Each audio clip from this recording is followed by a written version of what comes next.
Have you thought about what you want to achieve financially in the coming year? Are there specific milestones you would love to hit and dream outcomes you are wishing for and have envisioned? Well, you're at the right place today, because in today's video, I'm going to be talking about how to set financial goals. I'm going to be going on a series on Vlogmas, just like I did last year. This year, we're going to be having another set of videos that are going to lead us through towards Christmas and then into the new year. So grab your notepad as we dive into how to set smart and achievable financial goals for yourself.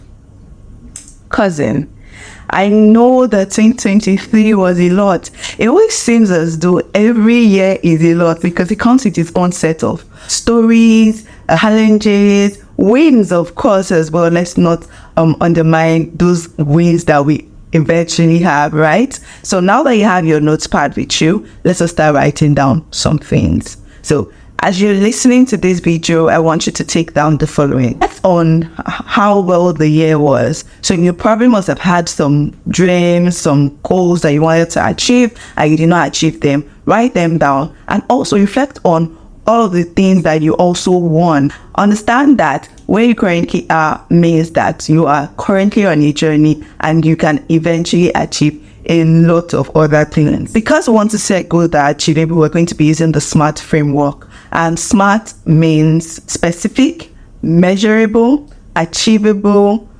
realistic, and timely. It means that every single goal you're going to be setting is not just a wish, but something that you can eventually achieve because you have put up the map and the structure to help you achieve it. Let's move into your notepad. What are those goals you'd love to achieve? It could range from setting a budget and following it, starting your investing journey, start contributing to your retirement account. It could be as simple as going to the gym. So these are things that you want to write down. Let's talk about setting a SMART goal, because we want to ensure that that goal is achievable, right? So you want to have a specific goal. I want to save X amount of money in X period of time. And you want to make sure that it is measurable, meaning that I'm going to quantify this particular goal during this period in time. I'm going to measure my progress as well. You want to ensure that it is achievable. Have you been able to save any amount of money in the past?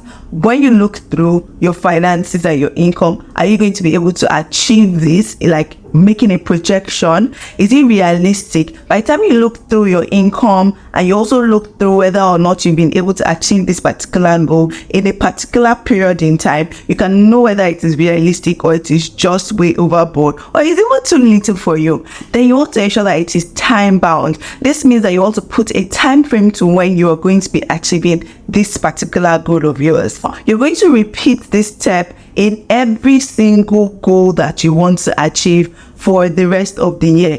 Every financial goal that comes to your mind, you're going to have this particular framework set up for each one of them. But we're going to also make sure that your financial goals that you're setting aligns with your values. So what are those values that you hold dear to you? It could be personal, it could be family, but what are those values that are important to you? You want to look through all of these things that you have now written. I'm sure you paused the video to write, right?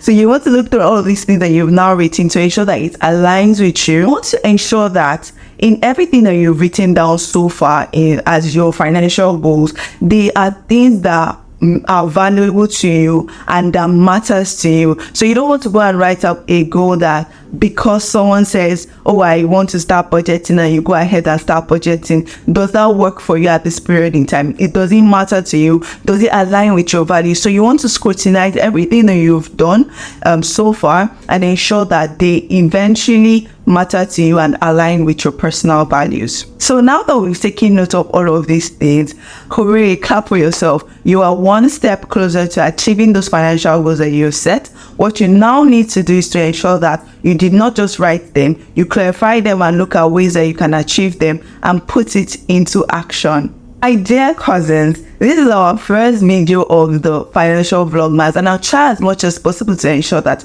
each video is very short, succinct, and straight to the point so that you can get value and move on with every other activity that you have for the day. Please do leave a comment below if you found this useful, and if you want me to touch on anything else that you think is important to you, and I'm definitely going to put that in my schedule. Cousin, do well to like this video, and I'm going to see you very soon.